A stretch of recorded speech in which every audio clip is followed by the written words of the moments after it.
اب میں یہ چاہتا ہوں کہ ذرا جائزہ لے لیں تاریخی اعتبار سے. پاکستان میں ایک اسلام آ رہا ہے، بہت دھیرا دھیرا، بہت، وہ کچھوے کی رفتار بھی نہیں ہے، بہرحال آ رہا ہے. وہ ہے قانونی اور دستور کی سطح پر اسلامائزیشن کا عمل.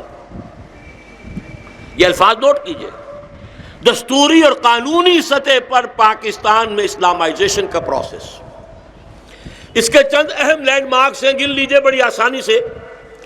سب سے پہلے قرارداد مقاصد 12 مارچ 1949 حاکمیت اللہ کے لیے طے کر دی گئی.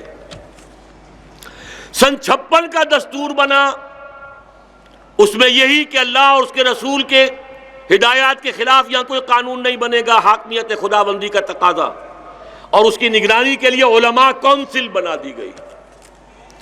اس کی بساط لپیٹ دی فیلڈ مارشل ایوب خان نے. 62 کا دستور بنایا. وہ ذرا چاہتا تھا ریورس گیئر لگانا کہ جمہوریہ اسلامیہ پاکستان میں سے اسلامیہ کے لفظ نکال دے، جمہوریہ پاکستان. لیکن عوام کے تیور دیکھ کر ڈر گیا، اور جمہوریہ اسلامیہ پاکستان بھی برقرار رہا، اور یہ کہ وہ دفعہ بھی برقرار رہی. اب اس نے کاؤنسل آف اسلامک آئیڈیالوجی قائم کر دی کہ یہ کاؤنسل جو ہے جائزہ لے گی کون کون سے قوانین خلاف اسلام ہیں اور ان کو کس طریقے سے اسلام کے مطابق ڈھالا جا سکتا ہے. اس کے بعد ایک اور مارشاء اللہ لگ گیا یحییٰ خان کا. پھر دستور ختم. پھر سن 73 میں دستور بنا. تو اب وہ ریپگننسی والی جو دفعہ ہے، بڑے واضح الفاظ میں No legislation can be done repugnant to the Quran and the Sunnah. لیکن اس کو بھی اسی اسلامک آئیڈیالوجی کونسل کے ساتھ باندھ دیا گیا. 7 سال کی مدت دی تھی، پھر 10 سال کی گئی. وہ نہ معلوم کتنے 10 سال بیت چکے ہیں، وہ کام ابھی ہوا نہیں. 1985 میں ضیاء الحق صاحب آ تو گئے تھے سن 77 میں. 77 سے لے کر 85 تک 8 برس تو انہوں نے انا ولا غیری حکومت کی، جس میں کہا تھا میں تو مقتدر اعلیٰ ہوں، میں تو معاذ اللہ قادر مطلق ہوں، اور تھے. لیکن پھر انہوں نے سن 85 کا دستور بنایا. 2 کام کیے. ایک قرارداد مقاصد کو پریمبل سے اٹھا کر 2A کی حیثیت سے دستور میں شامل کر دیا. ایک پیش رفت ہو گئی، ٹھیک ہے. ایک یہ کیا فیڈرل شریعت کورٹ قائم کر دی.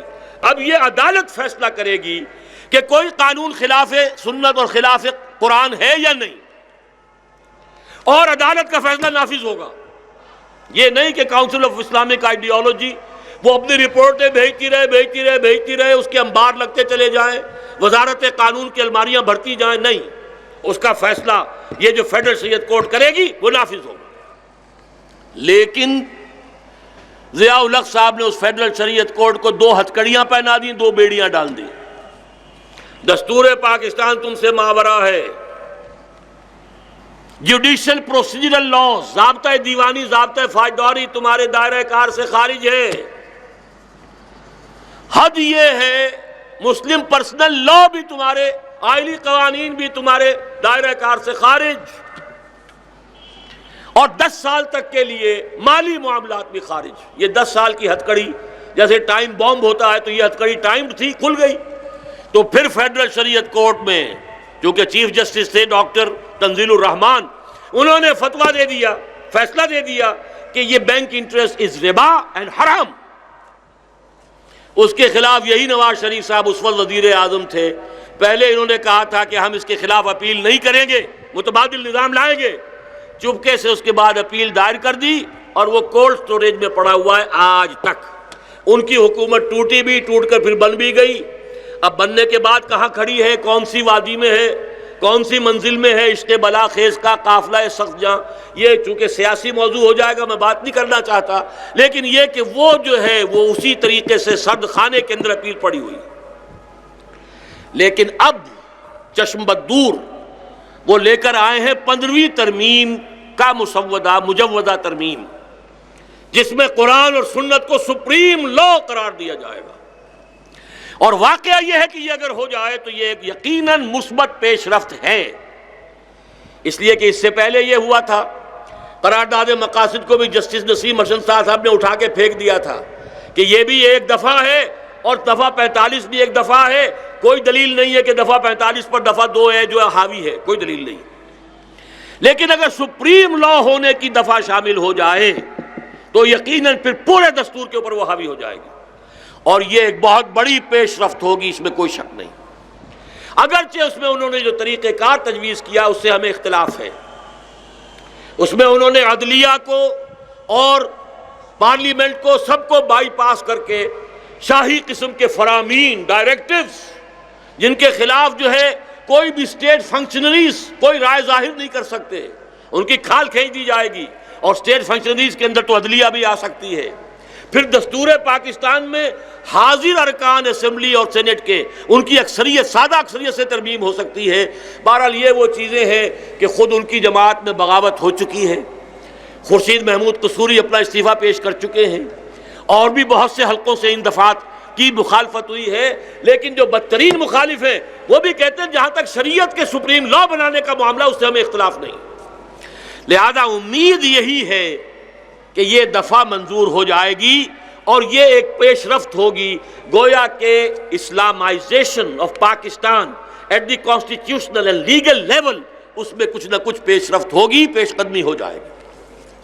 لیکن بہت بڑا لیکن ہے،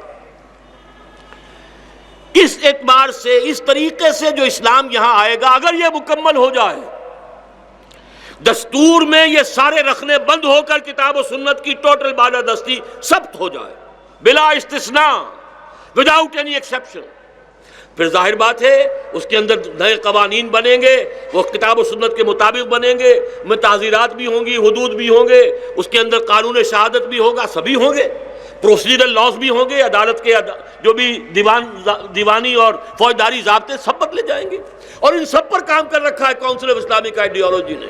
کئی ہزار قوانین کی انہوں نے اس طریقے سے چھان بین کر کے اور ان کے اندر اپنی رائے دے رکھی۔